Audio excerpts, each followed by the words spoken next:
Hey, it's time for another Comics Weekly wrap-up where I share with you the books I've read for the week.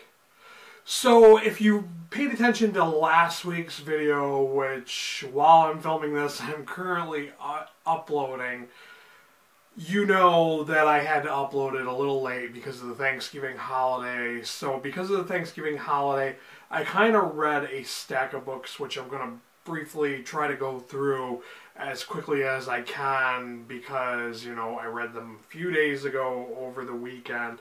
I just didn't want to film like while I was away because I thought it would be really awkward to film someplace that's not home. And yeah, you get the idea.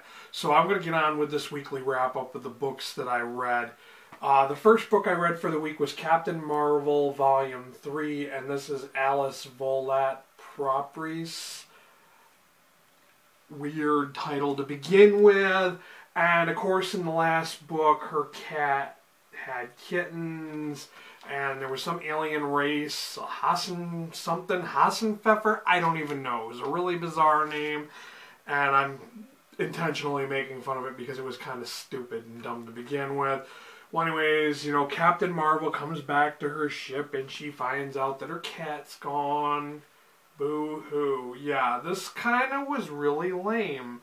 I honestly, guys, I did not really get into this. I only rated this one 2 out of 5 stars. Yes, the artwork is great, but the story was very, very lacking. It was just so lame, and it was so bad. And, of course, it touched on a little bit of the Black Vortex. But, you know, that wasn't even enough to really make it too interesting. And then, of course, it ended with, you know, there is the Secret Wars. So, hopefully after the Secret Wars, this title gets better. If not, I really don't think I'd want to read any more of this. It just wasn't that great. 2 out of 5 stars for that one, guys. After that, I picked up Batman Eternal Volume 2. Now, if you do remember, like, I don't remember exactly how long ago it was when I read Volume 1. But Volume 1, I just wasn't impressed with it. And, of course, Scott Snyder wrote this. And Scott Snyder's the guy who writes American Vampire. But this mostly featured the Batman villain Hush, who was a longtime friend of Bruce Wayne. And it has some, you know, things going on with Catwoman. I thought this was really, really good. We learn a little more about Catwoman's past, and we learn about her father. We see the Killer Croc. We see more about the Hush, and the Hush gets smacked down by the Batman, which I thought was pretty cool. So this was definitely action-packed. It had a lot of background about Batman and Catwoman and some other characters. I really enjoyed this one, and I do think this was way better than Volume 1. I have to admit I was not impressed with Volume 1, but I was really super impressed with this, and I rated it 4 out of 5 stars. I'm hoping that Volume 3 is going to be just as good. I'm waiting to get that one because it's kind of, you know, a popular read right now, and I don't know when it will be available, but as soon as it is available, I hope to read it. After that, I picked up Uncanny Avengers, Avenge the Earth, and I think that this is the final, like, the series finale for Uncanny Avengers. And I just really quickly wanted to say, because I saw this comment from somebody else, that somebody else had questioned whether Rick Remender had intended the Uncanny Avengers series to be an alternate, like, timeline, alternate story, because all the events in this book do not, like, they don't appear, nothing from these books appear in any of the other Marvel titles. So it was kind of strange how, like, this stuff only happened in Uncanny Avengers. Well, anyways, in the last Uncanny Avengers book, you know, there was the epic showdown with the Apocalypse twins, and the Earth was destroyed. They called it Ragnarok or something. And there was the Planet X with all the mutants. And of course, you know, all the mutants. This takes place somehow in the future from those events. And they're trying to repair the timeline. Kang's involved. But this kind of sort of felt flat. It didn't really have as much excitement as the previous volume. I really enjoyed the previous volume. I thought it was really good. But this one just sort of fell flat, and it just was not as good as the previous volume. So I did only rate this one 3 out of 5 stars. It was okay, but it wasn't as good or over the top as the last one. But it was nice to see it resolved, so I kind of know what happened. After that, I picked up The Night Projectionist, and this is an independent from a company called Studio 407. I've never heard of Studio 407, but I happened to come across this, and it has to do with vampires. It's a graphic novel. I don't know that this at one time was a comic book series or if it's just a graphic novel, but it is rather interesting, and of course it's mature. It's not really safe for kids, and it does have to do with the story of this vampire like cult, like this clan of vampires, and how this one guy is trying to save his bloodline, and he tries to get revenge on the guy who he didn't accidentally, he purposely made him a vampire and killed his whole family and everything. And I really enjoyed this. I thought it was really good, although there were some dumb parts. But overall, I thought it was really good, and I did rate this one 4 out of 5 stars. I'm really impressed by this because it is an independent that I had never heard of. So it is worth checking out if you guys can manage to find a copy of that. After that, I picked up Concrete Volume 1.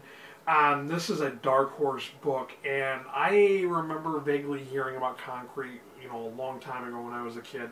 But I never got a chance to read any of that, and I happened to come across a forum post. Somebody was talking about Concrete, and I was kind of interested. I'll admit I wanted to check it out and find out what it was about. So I picked up this volume, and it's all black and white.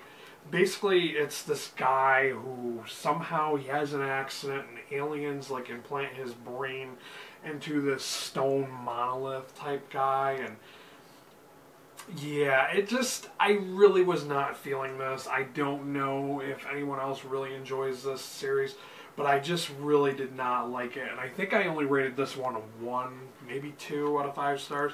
It just was not very good. I would not even recommend picking this up. There wasn't really anything enjoyable about it, and I didn't really see anything that merited this guy being a hero. It wasn't my thing, at all. After that, I picked up Rocket Raccoon and Groot, the complete collection.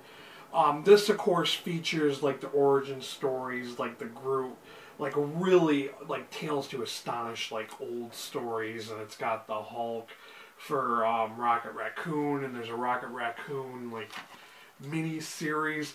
It was just really silly, and I'd have to say this is not a must-read. If you're really desperate to learn the origins of these guys, it really wasn't a fun read. It was more confusing than anything. There were a lot of like animal creatures, and it just wasn't very good. And I have to admit, I only rated this one 2 out of 5 stars. It was kind of bad. I read it so you guys don't have to. I wouldn't recommend reading this. It was not an enjoyable read at all. Up next we have Original Sin, Thor and Loki, the 10th Realm. Now, I really didn't think that the Original Sin storyline was all that great, but I kind of am sort of a completionist, and when I saw that there was an extra volume, I wanted to read it. And it's not really about the Original Sin, it's just kind of like an offshoot, like Thor discovers something during that event, and he discovers he has a sister, and I won't say anything more about that. And of course, he discovers that there was a 10th realm. So there's not just the 9 realms, there's 10 realms. And this ties in with Angela's origin, which if you're really interested in learning about who Angela is, she's from the Guardians of the Galaxy, is where she debuted, but her origin is revealed in this book. Now, I really didn't think it was that interesting. I've never really been into Thor all that much. Yeah, it's kind of a decent read, and I only rated this 3 out of 5 stars, so it's not a must-read, but if you want to learn, Angela's origin and find out what's the big to-do with the 10th realm, then feel free to check this one out. After that, I picked up Batman, Superman, Second Chances, I do. Yeah, Second Chance is what this one's called. And the main reason it's called Second Chance is there's some apocalypse minion who, like, takes control of Batman and Superman, drops them off in an alternate world without their memories, and they kind of live their lives. And she's, like, wanting to change events to see how she could change stuff, and that's why it's called Second Chance. Was this all that great? No, it was just okay, and I think this was another one that I rated 3 out of 5 stars. It could have been much better. The artwork is great. I really like the artwork, but the story was kind of lacking. Yeah, that's another New 52. After that, I read Thor, Who Holds the Hammer. This is Thor, the redo of Thor Volume 2. So just like when they debuted the Red Hulk, they kind of really exploited the piss out of this book, and they really just didn't want you to know who the new Thor was right away, and I think they kind of milked it too long. I just was really kind of disappointed because I couldn't wait, and I Googled to find out who she was, and they still didn't explain in this revealing how she managed to get up on the moon to pick up Thor's hammer. Yes, I understand that they explained that there was breathable air there, but they never said how the hell she got there. And I'm not going to say who she is because I don't want to spoil it for those who have not read it yet. But yeah, it just really was not that great of a choice. And there was a what-if story in the back of this volume that they had done already about it. I think this is where I'm going to end my weekly wrap-up, and I'm going to end it with Nimona by Stevenson. I'm trying to remember what her first name is. Noelle Stevenson. This is one of those graphic novels that's been really trendy on BookTube. It's really popular with the YA booktubers. And I think it's really popular with the YA booktubers because if you look at the top, Rainbow Rowell gave, like, some kind of, like, you know, saying she liked this book. And I think that I question the validity of statements that they make on books and attributing them to authors or other places, because I really, really wonder if those people had really read the works of art or if they're just having their name attached to it to help this person sell books. I've always wondered that, but I'm not going to go on a tangent about that. I just want to talk about this book. And this book, it's kind of an urban fantasy because basically it's like magic mixed with technology, and I really didn't care for the artwork. I thought the artwork was really I just didn't like it. I will admit I did not finish this book. I got like maybe 50 some odd pages into it, and the jokes are kind of lame. Not kind of lame, they just are lame. Like, it's supposed to be funny, but like I didn't really get how this book is funny. I just really found it really such a struggle to read.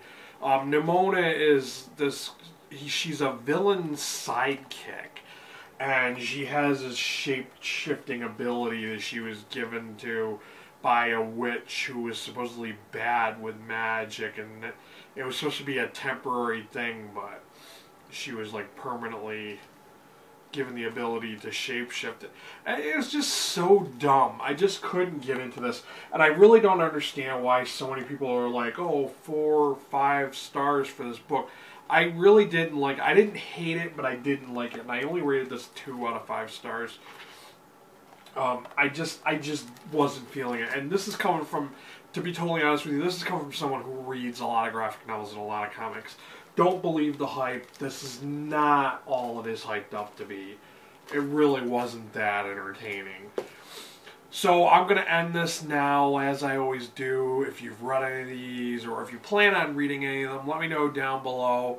You know, let me know what your thoughts on any of these were. And if you've made it this far into the video and you really love Nimona, but you think I was wrong in saying that I hated it, give me your reasons for why you loved it. Try to persuade me. Why was this a good book? Let me know. That would be cool and interesting to see, you know, why people thought this was a good book, because I really didn't get into it, you know. So, and if you have not already subscribed, feel free to do so. Till next time, later, guys.